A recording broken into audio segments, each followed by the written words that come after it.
Five on Your Sideline is sponsored by Sidon Stricker Nobi John Deere.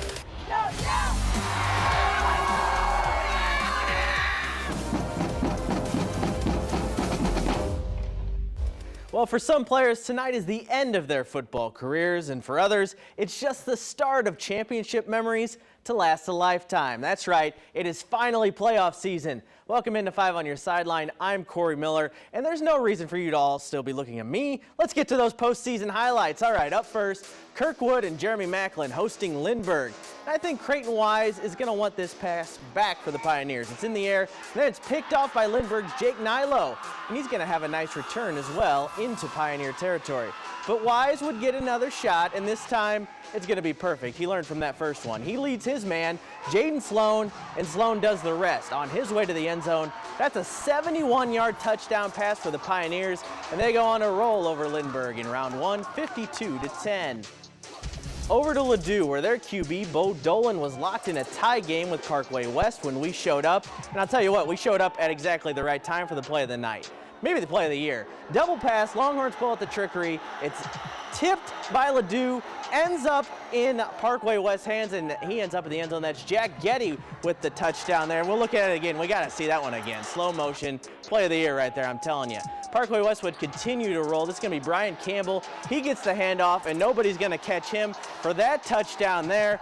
Parkway West goes on to win big over Ladue, 44-7. Well, last season, the CBC Cadets rolled to a state title in often dominating fashion, and this year, it's been the same story so far. CBC is 8-1 on the season and averaging more than 40 points a game. And the senior cadets know there's a standard of excellence to uphold at CBC and a story to write with every state championship. But I think that what we've done a good job here is the seniors understand it's their turn and it's their legacy and their story. That's what we've been really preaching this year. Like, what's your story going to be? It's not last year anymore. It's, what's your story? And the seniors have kind of bought in, and I think every year the seniors want to write their own version of their ending. A lot of our seniors this year were starters last year, so we've got a lot of experience, so we can really tell the young guys what to do and what to expect throughout the playoffs. So I think that we've got a lot of experience, and I think we've got a good chance of going back-to-back. All right, look at this beautiful sight. Shout out to photographer Jimmy Kruko here. CBC opening their 2022 run against Vianney. That was gorgeous. This is gorgeous too. Dakota Mayo takes the press from Cole McKee, and he's gone for the touchdown. And then it's going to be McKee floating it perfectly into the back of the end zone. That's going to find Jared Stewart for another touchdown. The Cadets are rolling. Vianney would get on the board. Caden Wood and Cole Adair connect for this incredibly pretty touchdown. It's not nearly enough though. CBC wins big time, 57-6 over Vianney to kick off their title defense. How about Orchard Farm visiting the always tough Luther North? You know the Crusaders, they're ready for the postseason. First up, Dakari Harris slings it out to John Van Hook, and Van Hook navigates his way through most of the defense on his way to the house for 6 points. That's going to be Harris. He's going to air it out once again, and this time he's going into the end zone for Eric Reedus, and he does not have a defender in the same area code as him. That's an easy score right there. Luther North rolls big time in the first round, 41-0 over Orchard Farm. Howell Central taking on another perennial postseason performer in Fort Zumwalt North. And we got some big plays in this one. First, it's going to be Braden Miller. He gets the handoff, and he has a lot of real estate to cover, but this is a highlight, so you know what's coming next. He hits that extra gear and just makes it into the end zone before falling down. Huge touchdown run. Then the Panthers going to take to the air. Connor O'Neill puts it up, and Maurice Hamilton makes this incredibly hard backpedaling catch to take it down to the 1-yard line. They punch it in as Zumwalt North moves on with a 35-0 win over Francis Howell Central. Tackle Hunger is sponsored by Neighbors Credit Union. Here you belong. Our game of the week this week is one of the most intriguing matchups of the entire season, and it just so happens to be in week 1 of the playoffs. SLU traveling to Jefferson County to take on Seckman and their record-setting superstar. The superstar I'm talking about is Seckman's quarterback Cole Rubel. He's leading the entire area in just about everything. He's scored 234 points himself this season, and that's 70 more than the next closest man. He has 37 rushing touchdowns, 9 passing touchdowns, and even a receiving touchdown for good measure. Rubel's dominance has earned him a college commitment to SEMO and has led his Jaguars to a nearly perfect season. So, what's his secret? I'd say it's truly a mentality. wrestling has really helped with that. You know, just thinking nobody can stop me. I have the best O-line in the state. You know, I have them right in front of me to get where I need to go, and yeah, it's really just a mentality to, you know, wanting to score every single play. His ability to just kind of read the blocks and come through the hole. You know, sophomore year when he'd do it, I'd run down the sideline with him because, you know, we hadn't seen that ever before. You know, last year my legs got tired chasing him, and then this year when he does it, when he pops out of that hole, I just watch in amazement because I know, you know, we only have a few left. All right, down to Seckman and into the jungle we go. And take a wild guess who has this first highlight. Yep, it's Cole Rubel. He rumbles in for the score. And no surprise, that isn't the only time we're going to see him in the end zone tonight. This was a great game. Check out this play from SLU. Marco Sansone put it up, and Landon Pace goes and gets it. I don't think his Hall of Fame dad Orlando was making any catches like that for the Rams back in the day. That's a great play. But guess who's next? It's Rubel again. He rumbles in for another touchdown. He had 7 touchdowns on the night for Seckman in this classic. Seckman goes on to win 50-41 in dramatic fashion to move on to the next round. All right, how about a tackle hunger update? Another great week with SLU coming out on top, collecting 438 pounds of food for Operation Food Search. So far this year, Tackle Hunger has collected 38,855 pounds of food. That's a total value of more than $68,000. Oh my gosh. Every week it just gets more impressive. All right, here's a quick look at how some other schools fared in round 1.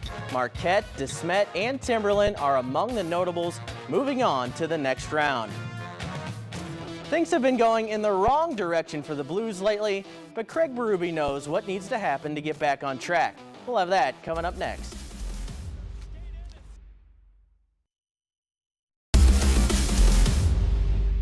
Here's a high school athlete you need to know. This is Josh Fields. He's a perfect student and talented athlete on the track and on the ice, but he has almost no ability to see.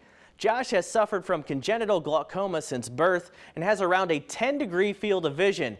But just because he's not able to see things as well as most people doesn't mean he doesn't have a clear vision of his goals. Josh won 5 gold medals at the Junior Paralympic Games and currently plays for the St. Louis Blues Blind Hockey Club. And he makes no excuses.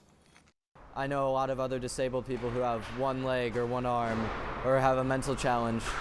So I don't feel like what I have is nearly as bad as some other people that have disabilities. And you're not going to let your disability get in the way? No, I won't. Because if I do that, then I'm letting the people that say that I can't do anything win. As for those NHL Blues, things have been a bit rough lately. The team is on a 3-game losing streak after winning their first 3 to open the season. And it's been tough to find offense as of late. In these 3 straight losses, the Blues have been outscored a whopping 14-3. That's not going to get it done. Their leading goal scorer on the season, well, that's defenseman Justin Falk, who has 3 goals. The Blues know the NHL season is one of ups and downs, and that they need things to head back in the right direction sooner rather than later. We're competing hard. I like that. It's a heavy game here today. I thought that we showed up, but in the end, we got to make less mistakes and just keep going. Pucks will go in eventually. People say you create your own luck, so we got to work our way out of this, and the tides will turn. You, like I said before, stick to the process and how we play the game, and we'll be okay. You're going to hit adversity throughout the year at many times, and obviously it happened a little bit earlier than we wanted this year, but guys have to keep on battling and pushing through, and the wins will come, and the offense will come, and guys will start feeling better about themselves. We got to limit the mistakes. We got to be harder at our net, and we can't force plays. If they're not there, don't force them. We're going to be smarter.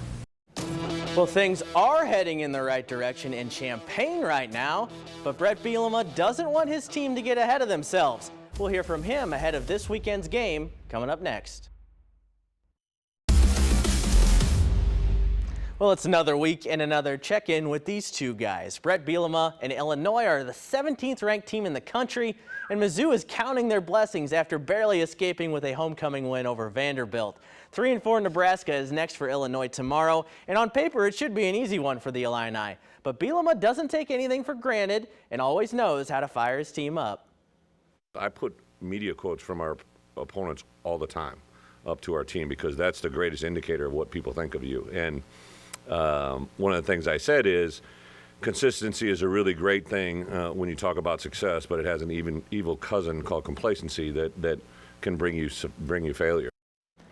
Mizzou is on the road at upstart number 25 South Carolina this week, and they'll need a lot more offense than they got against Vandy to beat the Gamecocks. Head coach Eli Drinkwitz said earlier this week that it's on him to fix the offense, but that he could be open to giving up play calling duties in the future.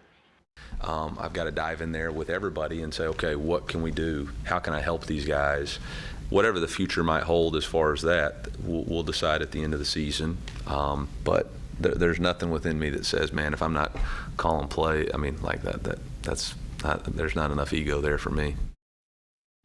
That is it for 5 on Your Sideline tonight. We'll see you right back here next week for some more high school football playoff action. Have a good night, St. Louis.